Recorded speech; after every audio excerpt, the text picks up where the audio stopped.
Okay, this is my third take. Wasn't quite happy with the last ones, and I sort of spaced out a few times, but that happens when you have lupus, and that's what I'm here to talk about. Okay, that and one other thing. And a million things that could go wrong in your body. Hello, I am Kate Huddleston Gallipo. I am the author of Bloodlines Chupacabra, and I have two channels, one on YouTube and one on Instagram under Obscure Moon One. I mostly write, create dark fantasy, gothic, except for that one cryptid. Yeah, that actually was something a friend asked me to do, so I wrote a script and screenplay. They were going to make a movie, nothing happened of it, and since I own the rights to it, I decided, okay, I'm just going to pull it out of the computer and dust it off and turn it into a short novella. And at some point, yes, I would like to go back to that and actually redo it, make it better, and maybe get some illustrations in there, take some Leonardo AI, mix it with a little bit of DaVinci Resolve, and see what I can come up with. That's a project for later, because right now I've actually got 3 other books that I'm working on. One has 19 chapters, and I started 2 more. And I have a 4th one actually that's printed out that I wrote like 15 years ago. Trying to figure out what to do with that. I didn't have the time to do this before. I was raising a family. I have 2 kids. I have a husband. I have 2 dogs. So, the whole house thing, and COVID kind of fucked everything up for us for a little bit, but we're getting back on track. But what happened with me is I was working a lot. I burned out. My health went down the toilet, basically. I was in a situation where I was in a temporary, what was supposed to be temporary. It was not good. It was a very toxic environment. And my family and I, once we were, we kind of got waylaid, I guess you could say. I really don't want to go into full detail, but if you have any questions, I will answer those. You can just leave a comment or whatever. I don't go into personal details. I'm not about to get like super personal. I'm a very private person, so doing these videos, this video particularly, is a really big deal for me, actually. For me, it was all about confidence, and that was something I was lacking. I have massive PTSD, anxiety. I've suffered with those for my whole life. And I'm not afraid to say this, that is solely my mother's fault. A lot of people are probably going to be like, well, you always want to blame your parents, but I actually have a legitimate reason. She's a succubus from the 10th circle of hell, who was also a very hypocritical Jehovah's Witness, and I'm not afraid to say that. I'm very outspoken against that as well. It's a patriarchal conformity. I'm not about to go on a rant and be like, oh, I hate men or anything like that, and I'm not some uber feminist, just to be clear on that. I'm about me. I'm about my family. My family is extremely important to me, and that was one of the things that brought me to this with my health. Toxic people can create a very hellish landscape. The stress that is induced has such an impact on your person. It's not about the people around you. Everyone just wants to look at you and go, what's wrong with you? Oh, you're just lazy, you're useless. Heard a lot of that. You're fatigued, you're exhausted. Your body is literally trying to kill you when you have systemic lupus, when you have multiple sclerosis.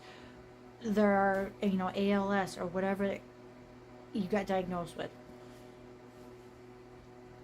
I was misdiagnosed with Hashimoto's thyroid disease. My endocrinologist, it's not your thyroid.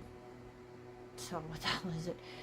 test after test after test after test after test. My antibody level test came back so extremely highly abnormal, elevated. I don't think it goes any higher than that. 1 to 80 titer. Now, those are the antibodies that are floating around in your body. Now, even if it was diluted by, like, say, I forget, was it 160 or something like that, you're still going to find antibodies. Even if you diluted it, and here's the really funny thing is, the segmentation rate on top of that was 8 to 27. And this is the really weird thing that I found out. When they're diluting these, they use Russell's viper venom. Yeah, actual snake venom. That actually was like, I mean, as much as I hate those things, that was fucking cool. So getting back to the antibody level. So your antibody level, your antibodies that are floating around in your body, when those are elevated, that's why mine hit abnormal. Hi, abnormal. Hello, Abby, someone. I had a speckled pattern with that, which is common with about, I think it's 4 or 5 different types of autoimmune conditions. One of those being Sjogren's, I tested negative. Another one being mixed connective tissue disease, negative. Rheumatoid arthritis, negative. I don't have multiple sclerosis. I don't have scleroderma. I have lupus. Most people don't understand. They think, oh, it's that rash that people get on their face, you know, right across here. Singer Seal had the discoid form, which caused those scars on his face. I've actually had that on my upper eyelid. I had to take pictures of these things. I had some over here. Now, it is taking me years to get rid of that hyperpigmentation from that. It leaves scars. It damages your body inside and out. And then you get the rash right across here. You can't see mine right now. I do have full documentation of everything. I leave no corner untouched. So, yeah, I mean, your body's literally attacking yourself. You're kicking your own ass.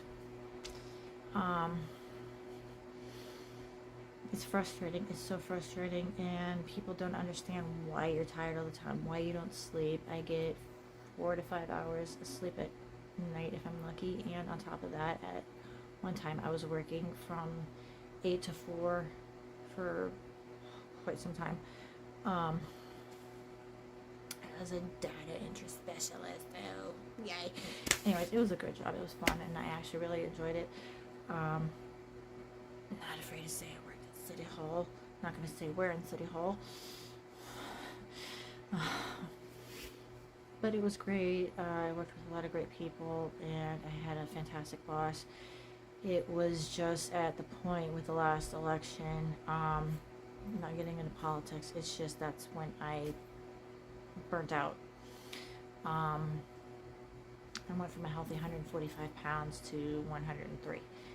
Lupus cachexia, inflammation, it disrupts your appetite. It disrupts your entire life. So, even more fatigue. Can't figure out why you're losing weight, can't figure out why your hair is falling out, can't figure out why your skin is doing all this weird shit. Lupus. So, yes, people, if you don't know, and those of you that do, you understand this and you totally get me. You've been through this, you're going through this, whether or not you've gotten your diagnosis or you're waiting your diagnosis, waiting treatment. I'm actually still waiting treatment. I see my rheumatologist next week, in fact, because of that rash, because when it flares up, as soon as you hit the sunlight, any little bit of sunlight is going to set the shit off. We're like figurative vampires. Gotta limit your garlic intake. I said garlic. Whatever. Your garlic intake. Very, very minimal. They don't tell you that. You literally have to find this out for yourself. Your sun exposure, I was sitting outside thinking that I was just getting vitamin D and actually making it worse. And I've only just been diagnosed, not even a year yet. So all that time I thought I was doing something good for my system, getting vitamin D, taking certain herbal supplements, taking things. It was actually making it worse because I did not know that I had lupus. They told me it was a thyroid condition. Like 9 years ago. Yeah, that was pretty frustrating. Couldn't figure out. I'm on Armathyroid. I'm off Armathyroid. My thyroid levels were going up when she said they were low. It's because of those metanephrines and the norepinephrine levels. Those things that happen. That's what happens when, and I'll get to that later. Because that's a whole separate thing in itself, but it was not helping my lupus. It was not helping the anxiety. It was making everything so much worse. 4 years ago, my hair started falling out again. I've had this happen like 4 times. And the same thing with the weight loss. Couldn't figure out why I kept losing weight every time a little bit of stress. Come on, a little bit of stress is one thing, but this was like a fuck ton. This was heavy. I was in a toxic environment, and that wasn't helping, and I basically had to endure. And I had to endure a lot of criticism and judgment for something I could not control. People expect you to control everything. They think that, it's all mental. Oh, you're just mental and you're mentally unstable. You have a mental disorder. You have a mental illness. It is not a mental illness when your body is killing you slowly. It is not a mental illness when you're fatigued so bad you don't want to crawl out of bed because you're not sure if you can make it through the day without collapsing from exhaustion. It is not a mental illness when you have pain all of the time. That is not in your head. Anyone who tells you that can go suck an egg. Seriously. My biggest criticism came from some members of my family. Not my immediate family. When I say immediate family, I mean my boys and myself and my husband. My immediate family is a good support system for me and has been and has had to see me go through this for years. And I must have gone through this since, let's see if I can remember when I started feeling weird. It was probably around the age of 13, but in the last 20 years, it has really gotten bad. And I was told I had fibromyalgia. That is such a junk diagnosis. It's a real thing, but they don't know what the fuck it is. And if you have fibromyalgia and you have all these symptoms, and I'm going to talk about a lot of other symptoms at some point, I'm not going to give out medical advice either. I'm not going to tell you what to do. You seek a professional for that, because that's not me. I'm just here laying it out and basically trying to help you understand what they don't tell you, what they do tell you, and if you do know, that's great, because the more you educate yourself on it, the more you advocate for yourself, the better, because you have to. There is a serious lack of rheumatologists in this country as is, and I was literally looking at, hey, I'm going to renew my passport because the best ones are actually in Germany. Seriously, but yeah, I don't exactly have an extra 10 grand to go hop over there and hope I get an appointment, then go. So, yeah, the U.S. has a really massive problem with our medical at the moment, and I know a lot of people probably disagree with me on that, but they're not me, so shut up. It's your life. Your life is mine is mine. This is my thing, from my point of view, and it is from my point of view, from my person, and this is a real person, by the way, not my AI avatar clone, which I do like using because of having lupus, and I use that through HeyGen. That does make my life easier. The use of having that plus the DaVinci Resolve just makes things that I do so much quicker. It's just the writing. Sometimes I get so exhausted, and I wrote one book in like 2 months. I'm not finished with that one. See, it takes a lot of thought process, and when you have lupus, you get brain fog. You can't think, you can't sleep, and then it's a vicious cycle, and then it starts all over again, because then you get the pain, you get the flare-ups. I'm in agony right now.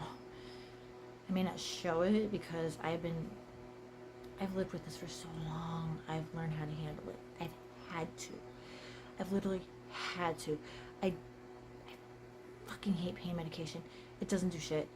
One of my doctors actually gave me OxyContin, and I'm gonna tell you why.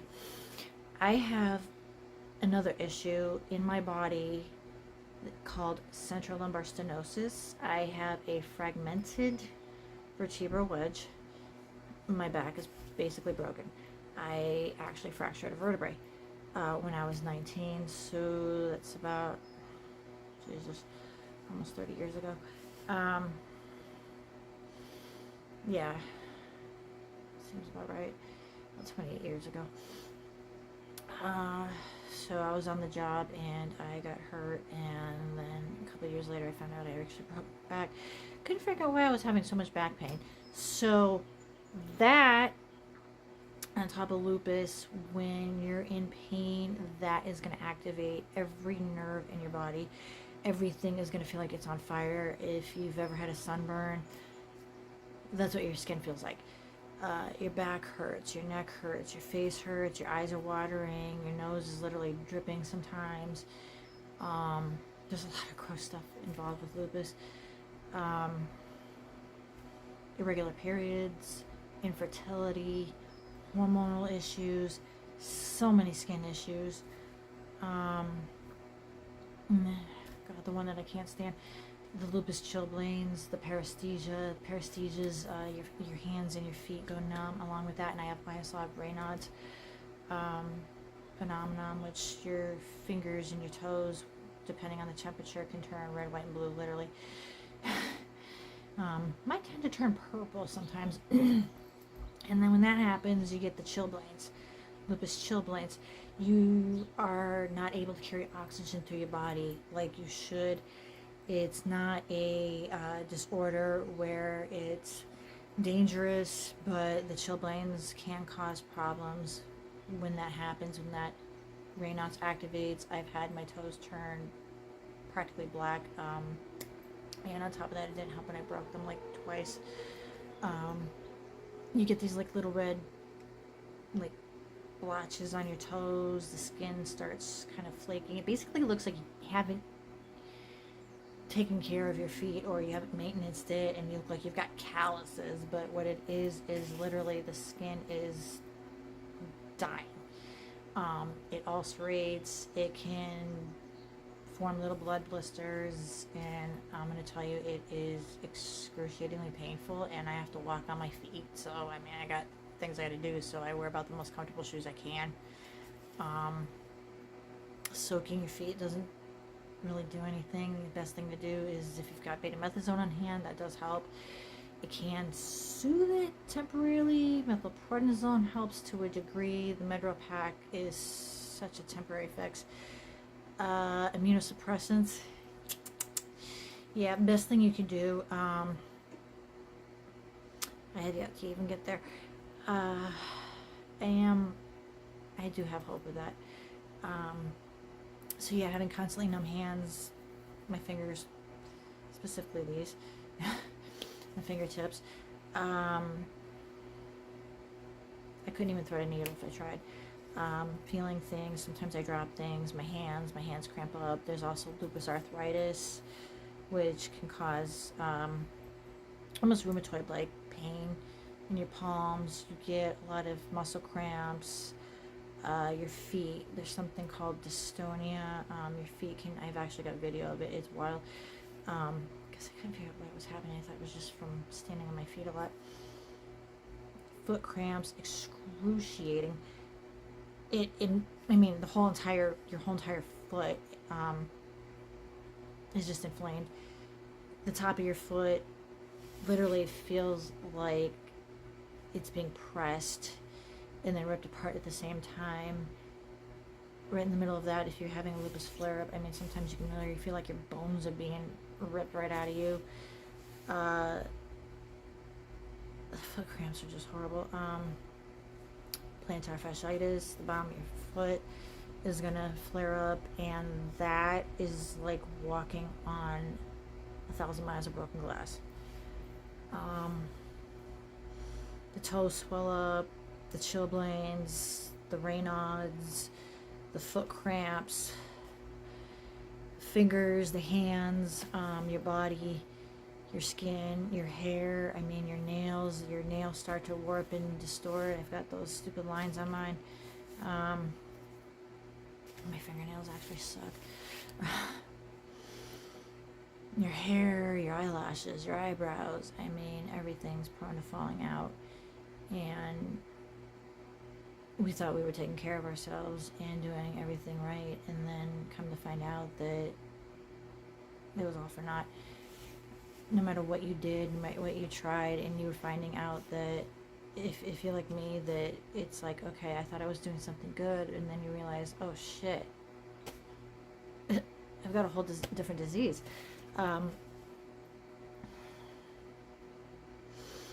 It's a lot to take in, and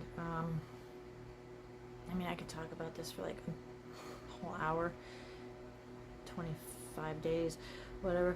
Yeah. So, on top of that, you also have to worry about your internal organs, your heart, your lungs, your brain, kidneys, especially if you've been diagnosed with lupus and then they told you your kidneys were off. Your urine is consistently cloudy. It has a, I'm just sorry, gross factor. It smells a bit like chicken broth when you have stage 2 kidney disease.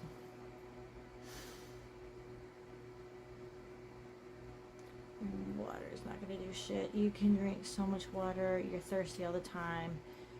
You're drinking so much water to the point where, I mean, you're literally peeing all night.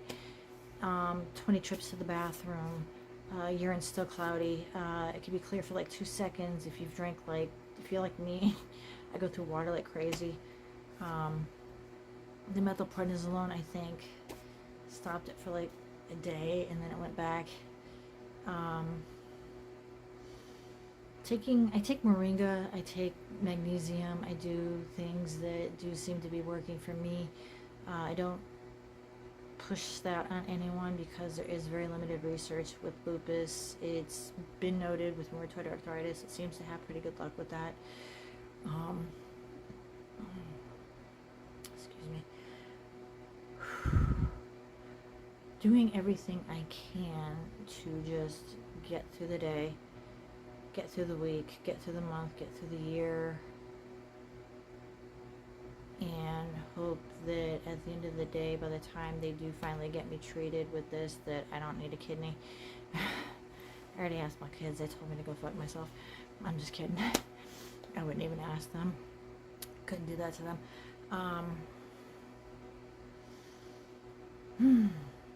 The only person I can actually probably relate this to, actress Selena Gomez. Absolutely adore her. I don't care what you think about her. I love her.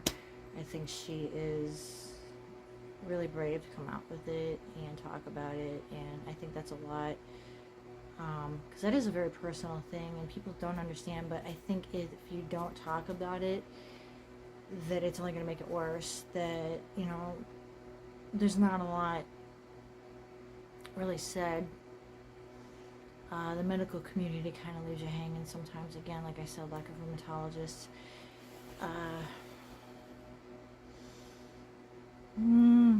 I was one of those people. I thought I was going to fall through the cracks, especially with the weight thing. Now, lupus cachexia, we talked about the kidneys already. There's only so much you can go on in the kidneys. I luckily do not need a new kidney. As far as I know, my kidneys are fine. Well, stage 2, but it's not dangerous. I can handle it. It does cause a lot of back pain. It does irritate that lovely central lumbar stenosis. Sitting here doing a video, you can see the lines under my eyes, you can see the bags under my eyes. I don't sleep. I'm on quetiapine, which is an antipsychotic, which works great for anxiety. I take Lunesta to sleep. I also take melatonin, and that's another thing with lupus. There is daily melatonin loss.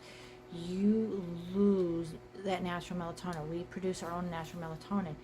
We have serotonin. We have dopamine. When all those chemicals are thrown off, it throws your moods off, it throws all of that off. So, I hate antidepressants, I can tell you that. I'm gonna be honest, I absolutely hate antidepressants. I've never felt so worse in my life. Mood stabilizers definitely help me. I'm not a depressed person by nature. I don't have bipolar syndrome. If you do, you have my sympathy, because that is a fucking tough thing to deal with. I've got a lot of friends who've dealt with bipolar. Uh, they usually, I'm gonna be honest, they usually prescribe this stuff to paranoid schizophrenics. Those people that you see walking down the street talking in their hands. Work downtown, so yeah, I was used to that. I saw a lot of that. God, my ear is like really itchy right now. Sorry. Didn't want to have to itch my ear on camera.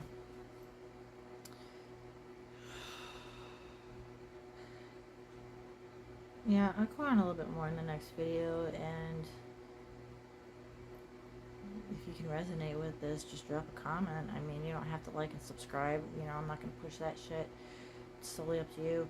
But I will upload a few more things. I will go into other topics. I will talk about personal things that happen, certain points in your life, ladies, if you're older like me. And I'm just going to mention it. Perimenopause. Yay! That entry before you turn into a total crone. Anyways, I'm tired. I'm done for now, and I will upload again whenever I feel like it. So, see ya.